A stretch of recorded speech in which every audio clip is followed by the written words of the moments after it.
राजा परीक्षित के समय से ही राजनीति को जनसेवा के नाम से जोड़ा गया।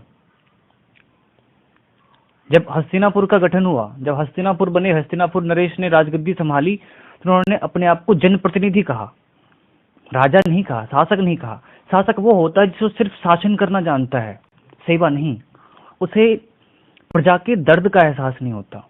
लेकिन जनप्रतिनिधि वो होता है, वो न्याय है, जो न्याय भी करता है, समय पड़ने पर खेतों में जाकर किसानों के साथ कार्य भी करता है। जब पांडवों को 5 गांव मिले हस्तिनापुर के अलावा, इंद्रप्रस्थ मिले, तो क्या थी? बंजर जमीन थी, वहां उन्होंने खेती करा, वहां से अनाज उपजाया। तो राजा सच में यही होता है। राजा जो मुकुट पहने, वो सिर्फ राज्य का आदि होता है, वो सिर्फ सुख का आदि होता है। लेकिन जो राजा प्रजा के बीच जाए, वो राजा होता है। सच में जो दिल का राजा हो, दिमाग से राजा हो, वो राजा है। जिसके अंदर प्रजा के सुख की भावना ही ना हो, प्रजा के प्रति प्यार ही ना हो, वो राजा क्या? वो तो क्रूर है। वो तो सिर्फ सत्ता सुख से जुड़ा एक इंसान है, जिसके अंदर सिर्फ एक ही भावना है, जितना पैसा बटोर सको बटोर लो। राजनीति में आने से पहले कुछ लोगों ने कहा कि राजनीति में जाकर क्या करोगे, ये गंदा है, ये है, वो है, देवानंद, ढेर सारी चीजें, बातें आई कि माहौल ऐसा बन चुका है कि आज के डेट में कोई भी पढ़ा लिखा बंदा राजनीति में नहीं आना चाहता। कुछ लोग आ रहे हैं, लेकिन अधिकांश लोग अपनी जिंदगी सिक्योर करने में लगे हुए हैं, पॉलिटिक्स से भागते हैं।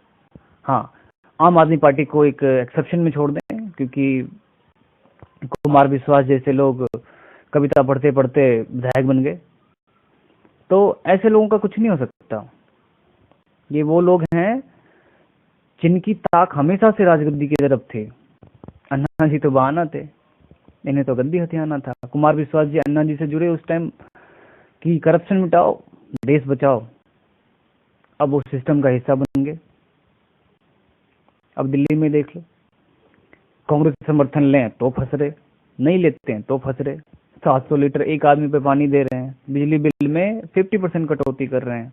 कहां से भाई? क्या बिजली कविताओं से पनपेगी? तो बातों का बादशाह होना, यानी कि शेख चिल्ली होना बहुत आसान है, लेकिन सच में कुछ कर दिखाना, it's a tough job. Bhajpa वही सपने दिखाती है जो हकीकत होता है। भाजपा प्रदेश की पार्टी नहीं, भाजपा देश की पार्टी है। भाजपा आपकी पार्टी है। कौन हिंदू, कौन मुसलमान, कोई कुछ नहीं है। सब ऊपर वाले के बनाए हुए बंदे हैं, उनकी मर्जी से ही सब कुछ होता है। कांग्रेस ने 60 साल से एक हथियार इस्तेमाल करना सीखा, 60 साल से एक ही हथियार इस्तेमाल करते आ रही है। भाजपा हिंदू की पार्टी है, उससे दूर रहो। भाजपा सत्ता में आएगी, मुसलमान कुछ ले जाएंगे। अरे एक चीज बताओ मेरे मुसलमान भाइयों, क्या कभी किसी दंगे में मुसलमान के बड़े नेताओं के बच्चे मरे? क्या किसी हिंदू बड़े नेताओं के बच्चे मरे? नहीं ना। कौन मरा? आम जनता। बहकावे किसके थे? बड़ों के। तो नुकसान तो हमारा ही होता है।